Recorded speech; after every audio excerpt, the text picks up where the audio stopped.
Bienvenue au cœur de l'histoire. Je suis Virginie Giraud. À l'occasion du couronnement de Charles III, je vous propose une série spéciale de 4 portraits de souverains qui ont marqué l'Angleterre et dont les actions ont encore des conséquences sur la couronne aujourd'hui. Après Guillaume le Conquérant et Henri VIII, penchons-nous sur la Reine Vierge Élisabeth Ier. Quand elle haranguait son armée avant l'attaque de l'invincible armada espagnole, elle disait avoir un corps de faible femme et un cœur d'homme. Mais celle qui lui a donné le plus de fil à retordre est une autre femme, Marie Stuart, la reine d'Écosse. Suite à leur affrontement, l'Écosse est intégrée au royaume d'Angleterre. Voilà pourquoi Charles III règne encore aujourd'hui sur ce territoire. Épisode 3, Élisabeth Ier, le baiser de la dame.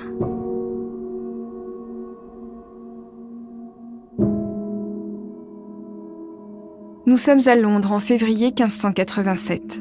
Élisabeth Ier, souveraine incontestée d'Angleterre depuis presque 29 ans, prend la plume. C'est l'âme en peine qu'elle écrit à son petit cousin Jacques VI d'Écosse pour lui annoncer la condamnation à mort de sa mère. Marie Stuart est en résidence surveillée en Angleterre depuis 19 ans. Les mots de la Reine Vierge sont pleins de commisération. Elle évoque un événement lamentable commis contre sa volonté. Certes, Élisabeth n'aime pas avoir la mort d'une autre reine sur la conscience, ça vient souiller sa vision de sa propre majesté divine. Mais Marie Stuart l'a bien cherché. Et le pire, c'est que même morte, elle lui cause des tracas. Elle passe à la postérité pour une martyre.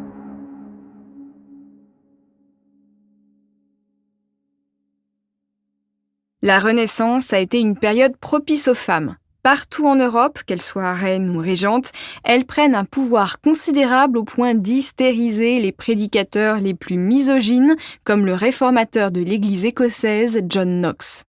Dans ses écrits, il fustige « le monstrueux gouvernement des femmes », et les 2 femmes qui lui déclenchent ces crises sont 2 cousines, Élisabeth Ier et Marie Stuart. Élisabeth a 3 ans quand elle passe de princesse à bâtarde. Son père, le roi Henri VIII, la rejette après avoir fait assassiner sa mère Anne Boleyn. Élisabeth grandit dans une misère relative, mais son précepteur veille à développer son esprit qu'il juge masculin. À cette époque, on considère qu'une femme intelligente a quelque chose de viril, et il faut voir ça comme un compliment. Quelques années plus tard, Henri VIII se ravise et réintègre sa fille dans l'ordre de succession. Elle est en 3e position après son jeune frère Édouard et sa grande sœur Marie. Le jeune Édouard VI meurt prématurément sur le trône à 15 ans. La nouvelle reine Marie, fille de l'Espagnole Catherine d'Aragon, est une farouche catholique. Elle s'est mise en tête de ramener son pays dans le giron de Rome et de mettre fin à l'hérésie protestante. Sa politique se solde par de nombreux massacres et elle gagne le surnom de Bloody Mary, Marie la sanglante. Elle aussi meurt prématurément des suites d'une maladie. C'est comme ça qu'Élisabeth est sacrée reine en 1559 à l'âge de 25 ans. Cette protestante, déjà rompue au jeu des intrigues politiques, va tout faire pour ramener la paix dans son royaume. Pour ça, elle veut gouverner seule, sans mari pour lui dicter sa conduite et se prévaloir de sa couronne. Et ça, c'est vraiment audacieux pour une femme de son époque.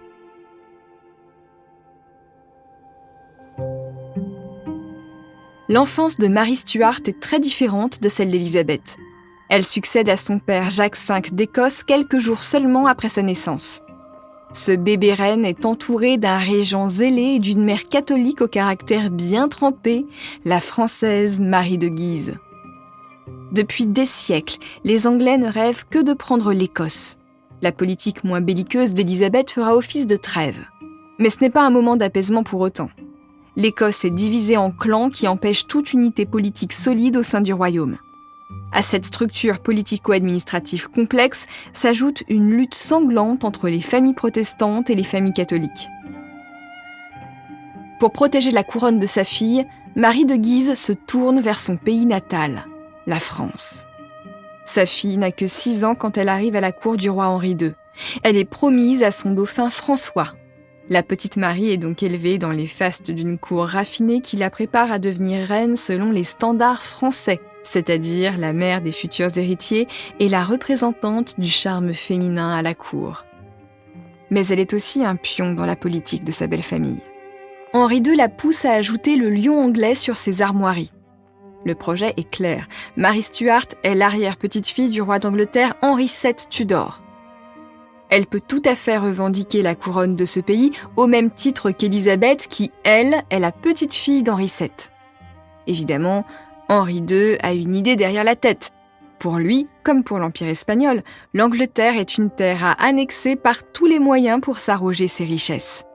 Mais chaque souverain catholique proche du pape espère aussi en finir avec l'hérésie protestante qui alimente les guerres de religion. Marie Stuart épouse donc le dauphin de France à 15 ans.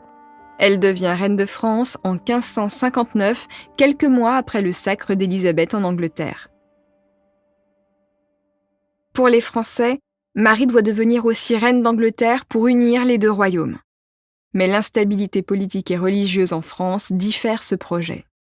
François II meurt prématurément de maladie en 1560. Son règne n'a duré qu'1 an et demi. Son frère Charles IX lui succède. Marie Stuart, veuve à 17 ans, rentre en Écosse dont elle est encore la reine. Pendant qu'Élisabeth s'impose habilement en reine toute puissante dans son royaume, Marie en découvre un qu'elle ne connaît pas. James Stuart, son demi-frère illégitime, exerce la régence. Protestant convaincu, il a chassé presque tous les catholiques des institutions de pouvoir.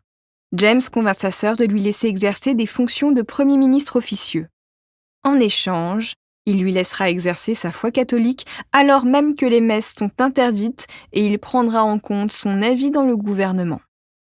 Marie accepte. Son enfance choyée en France ne lui a pas donné le sens politique de sa cousine Élisabeth. Elle ne comprend pas qu'elle n'est qu'un pion aux mains des hommes. Selon moi, si elle avait été plus maligne, elle aurait pris la tête du parti catholique écossais. Au lieu de ça, elle se laisse isoler par son demi-frère. Alors qu'Élisabeth refuse farouchement de se marier pour ne pas laisser un homme lui prendre sa couronne, Marie accepte la demande en mariage d'un cousin, Henry Stuart, Lord Darnley, petit-neveu d'Henri VIII. Elle voit sans doute cette union comme un moyen de se rapprocher de la couronne d'Angleterre dont elle rêve parce qu'on lui a trop dit en France qu'elle était la sienne. Un petit Jacques naît vite de ce mariage. Marie demande à Élisabeth d'en être la marraine. La souveraine d'Angleterre accepte, mais ne prend pas la peine de se déplacer jusqu'en Écosse pour le baptême. Elle propose néanmoins un marché intéressant à la jeune mère. Si elle n'a pas d'enfant, elle fera de Jacques son héritier à condition que Marie renonce à ses prétentions sur la couronne d'Angleterre. Là, je vous le dis franchement, si Marie avait eu les vues moins courtes et si elle avait analysé finement sa cousine, elle aurait accepté ce marché avantageux. Mais par vanité ou par bêtise, elle refuse. Maintenant, c'est la guerre froide entre les deux reines. Alors qu'Élisabeth ramène la paix, la prospérité et la tolérance religieuse dans son royaume, celui de Marie s'embrase. Elle semble tomber dans un piège grossier tendu par ses ennemis protestants. Le prince consort est un homme violent et alcoolique. Elle aurait été poussée par son amant, le comte de Boswell, à le faire assassiner dans des conditions rocambolesques. Quoi qu'il se soit vraiment passé, la réputation de Marie est souillée. Une bonne partie du royaume la perçoit maintenant comme une catin et une meurtrière. Boswell, qui est acquitté pour le meurtre du prince consort, demande la main de Marie. La reine refuse, alors Boswell l'enlève et la viole. Marie n'a pas d'autre choix que de l'épouser pour laver son honneur. La Confédération des nobles écossais la fait alors arrêter pour ses intrigues et obtient son abdication en faveur de son fils. Jacques VI d'Écosse a seulement 1 an. Le parti protestant écossais triomphe.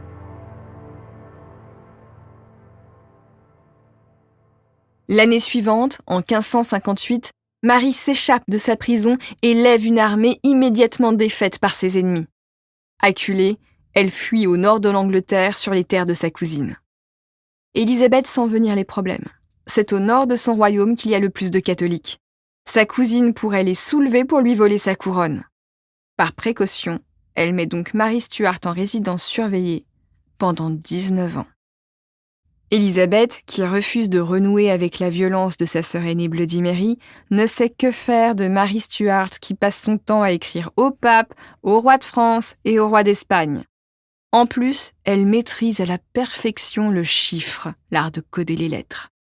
Élisabeth doit mettre tout son service de renseignement sur le coup pour déchiffrer les missives de la reine d'Écosse déchue et anticiper les problèmes qu'elle va lui causer. Pour se débarrasser de sa cousine, Élisabeth doit agir en stratège. Si vous me permettez une analogie, on pourrait dire qu'elle a utilisé le baiser de la reine aux échecs.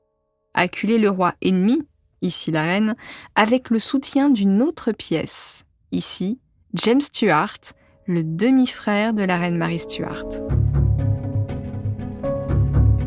James fournit ce que les historiens appellent les lettres du coffret, des lettres d'amour que Marie Stuart aurait écrites à Boswell et qui laissent entendre, entre les lignes, un complot pour tuer le prince consort. Ce n'est pas assez pour se débarrasser de Marie, mais Élisabeth a brisé la réputation de sa rivale. C'est un premier pas vers son élimination. Les années passent, et même si Marie Stuart est gardée à vue, elle alimente trop de complots contre Élisabeth qui doit se résoudre à la tuer. C'est ainsi que le renseignement laisse un noble catholique anglais, Anthony Babington, se rapprocher de Marie Stuart. En effet, certains catholiques espèrent toujours remettre la couronne à un souverain qui partage leur foi.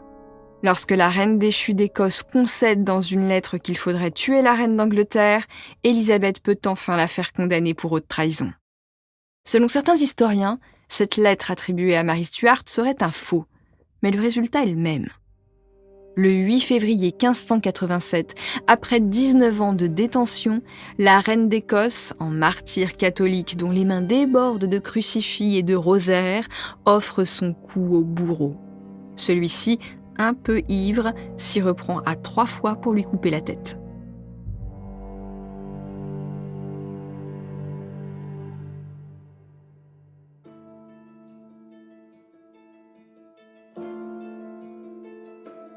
Marie Stuart gagne un statut de victime dans l'histoire et Élisabeth fait ce qu'elle peut pour négocier avec sa conscience et les impératifs politiques de son royaume. Comme elle l'avait envisagé depuis 20 ans, Élisabeth, qui est officiellement restée une reine vierge, choisit Jacques VI d'Écosse, le fils de Marie Stuart, comme successeur. Quand celui-ci monte sur le trône d'Angleterre en 1603 sous le nom de Jacques Ier, il réunit ces deux couronnes. Charles III, couronné 420 ans plus tard, règne donc sur l'Angleterre mais aussi sur l'Écosse grâce aux habiles stratégies de sa lointaine aïeule Élisabeth Ière.